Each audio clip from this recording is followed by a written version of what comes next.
I started my junior career in the Footscray District League. I played with a club called FMI Socials, who are now disbanded, and I played in the 1959 grand final in the seniors.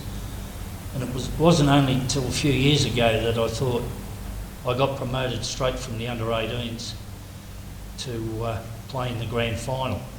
And I was just thinking about who it was that got dropped to let me have a game in the grand final. And fortunately, I played reasonably well, and we won the grand final. So it might have been different if we had got beaten. I had played badly. Whoever got dropped to let me in would have been really disappointed, I suppose. But anyway, from there I got asked to go to the Bulldogs, and I went up there and I thought I'd played pretty well in the practice matches. And then in those days you found out whether you got into the seniors or the reserves by reading the paper.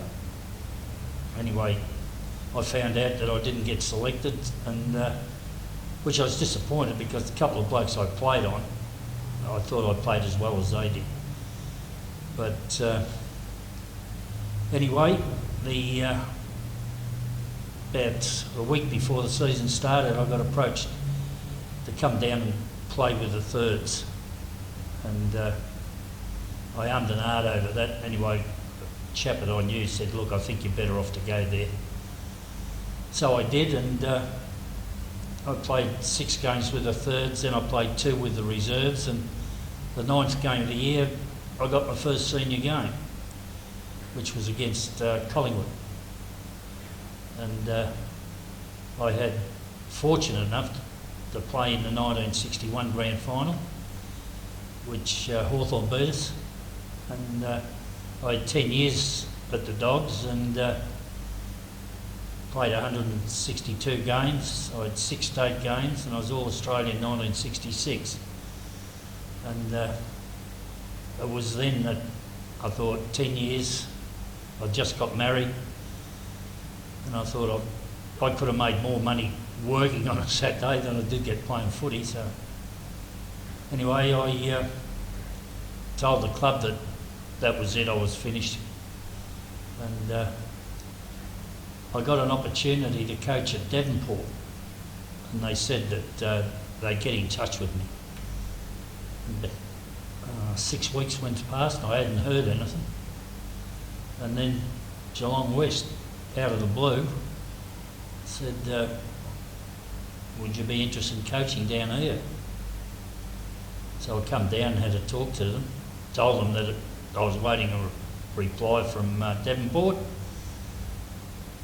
and if I hadn't had a reply in a week, I'd ring them up and let them know. Well, my wife wasn't keen to go to Tassie, so we finished up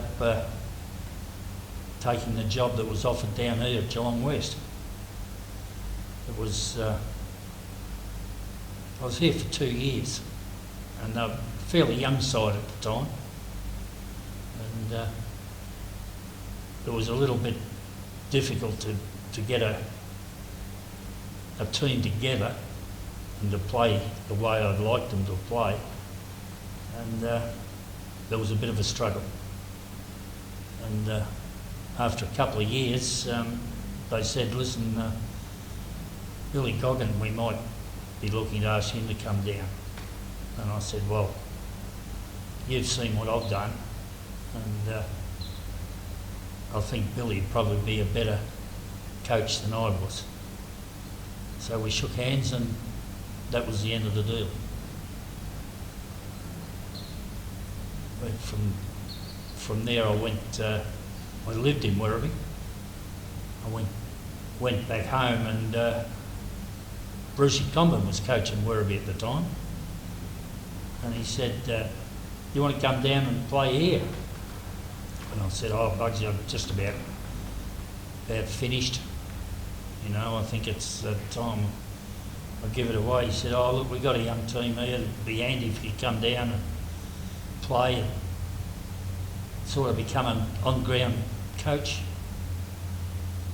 So I said, all right, I'll do that for 12 months and we'll discuss it after.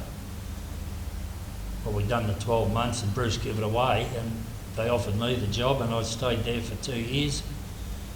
And after 2 years, I said to the committee then, I'm not going on any further. This will be the end of my footy career. And that's where it ended. When I took over the coach at Geelong West, and we had our first pre-season training, it wasn't too bad. We had a lot of young lads, and they were good on the track and showed a lot of promise. But it wasn't until we actually started, the season started, and we had playing other opposition, and that was when I found it difficult because the transition from VFL to the VFA was probably a couple of steps up. When I got possession of the ball and I was looking for a teammate, he wasn't there. We're playing in the higher level. There was always someone there. You hear them talking. And that was one of the big problems, but getting these young players to understand that they've got to talk. They've got to let each of their teammates know what they're doing, where they're positioned. And we worked on that for some considerable time, and we had some good moments, but quite a lot of the time we were undermanned, and it was difficult to get these players to play the way I wanted. And anyway, we struggled on, and I was talking to the match committee at a match committee meeting, and I said, we need a couple of bigger blokes, and some that maybe had a little bit more experience. And I said, is there any chance we can get 2 or 3 blokes from Geelong reserves that are on the edge? And they said, oh, well, we'll find out. But they approached Geelong, and no, Geelong didn't want a bar of that, so we just struggled on, tried to pick up, some more young players around the area, around the district. And the following season,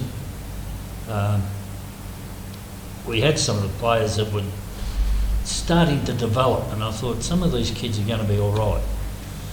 But anyway, we had another sort of ordinary season. It was a little bit better, and I got to understand a little bit about the difference between VFL and the VFA. And I altered my game a little bit to try and match it with the boys here. But overall it was disappointing. And I think the outcome of it was the fact that I was a better player than I was a coach. I remember a couple of mates were talking, and they said, look, you're going to get hammered playing down the VFA. And I said, well, I'm expecting to be a bit of a target. And I said, I'll be quite prepared for that. And there was a few people had a weight, but I was pretty strong and knew what was going on. And I said to some of the young blokes, if any sort of a blue starts, don't keep out of it. I can look after myself, and we got umpires that'll stop all that. And so a few times there was people having a bit of a swing and a whack. And one game, it was against Port Melbourne down on West Oval, and a couple of the Port Melbourne blokes had a dig at me, and they said that I won't see the game out. And I remember there was in the second quarter, there was one of their hard nuts were scrimmaging for the ball, and I tried to punch the ball, knocked him out. It was, I was hoping that I'd miss the ball. Anyway, that started a nice old blue, and players come from everywhere, and they picked this bloke up, and his legs were a bit like jelly, and I said, well, anyone wants to have another go, you'll finish up just like him. And quite a few of the blokes were saying, yeah, we'll see about that. But I never had anyone else have a go at me for the whole game. And when we finished, I said to the young blokes in there, I said, you can't afford to let these people walk all over you. I said, I don't expect you to go out there throwing punches, but you've got to learn to protect yourself. And if someone lets one go, I don't mind if you smack them back. You know, there's a chance you could get rubbed out, but I said that will let the opposition know that you're not easy meat, that they won't pick on you. But yeah, well, I'll never forget that game against Port. It was a rugged affair that day. And the good thing about it, they were one of the top sides, and while they're running around trying to get a piece of me, our kids were they went riot, and we finished up won that game. It was one of the good memories while I was here. I remember Rexy Death was our ruckman at the time, and a very good player and a good ruckman, good mark. And he worked very well with Ricky Brown, who was playing in the centre. They teamed up very well, and I was sort of playing as ruck rover and on-field coach, and it was interesting to see the development with those fellas, because they were then able to bring other players into the game, and it was good to see their development. We were able to develop a reasonable forward line with Ben Nuzzling, who was a very good kick, and we knew if we could get it to him that we were going to get value from his kicking. And Ricky Brown was a very good kick too, and he was feeding him, and it looked very promising with a good ruck, good centre man, good forward, and it made the game far more interesting, because we could speak to these players and tell him where our full forward was going to lead to, and keep an eye out for him. Don't feed it to him all day, because they'll be sitting on him, and we told the other flankers and that to open that area up and let him take over the whole forward line if necessary. And it was very, very promising. But of course you get injuries, and that doesn't help at times. It changes the structure of the side. But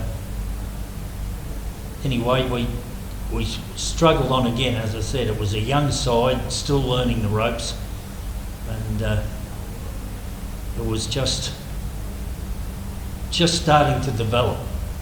And but then, as I say, the season sort of crept up on us, and it was difficult. But one of the good things was when we went and played away, and we were in the bus, and we could. It was probably a bonding type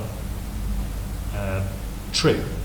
We discussed some of the tactics and where we'd like Rexy to palm it to, and where we needed to put our wings out, and we'd done a bit of planning on those trips, and that proved quite useful. And because sometimes it's difficult to do it out on the ground, but when you're sitting there, we got a bit of a whiteboard on the bus, and we could draw where we wanted to be, and those trips helped us a lot. But we were still young. We still a couple of players short of being a reasonable side, and suddenly the season draws to an end. Yeah, when I first come down to Geelong West, I was hoping to have quite a few years here, and because of early days, not knowing a lot of the players, it took half the season to sort of develop some sort of a side, and our first year, I thought, well, next year we'll be all right. I think a lot of these young blokes will develop, and anyway, the following year, when we were about to start, talking to the match committee, I said, if we can get off to a good start, I think we could have a reasonable year. And I said, so it's going to be important from you blokes sitting on the bench to keep an eye out, and if necessary, make a change. You know, because I'm going to be occupied trying to keep an eye on our blokes out on the ground. So halfway through the year, I thought, I'm not doing as good a job as I would have liked, and I thought it's going to be disappointing if I can't improve my style of coaching and get these blokes, you know, to improve. And anyway, it just didn't happen. And there was talk about Billy Gogging being available, and we sat down with the match committee, and I said, well, it hasn't panned out the way I'd hoped.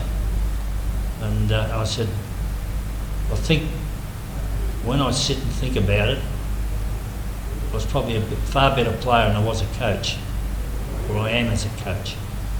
And I said, if you get Billy, I think it might be a good move for the club. And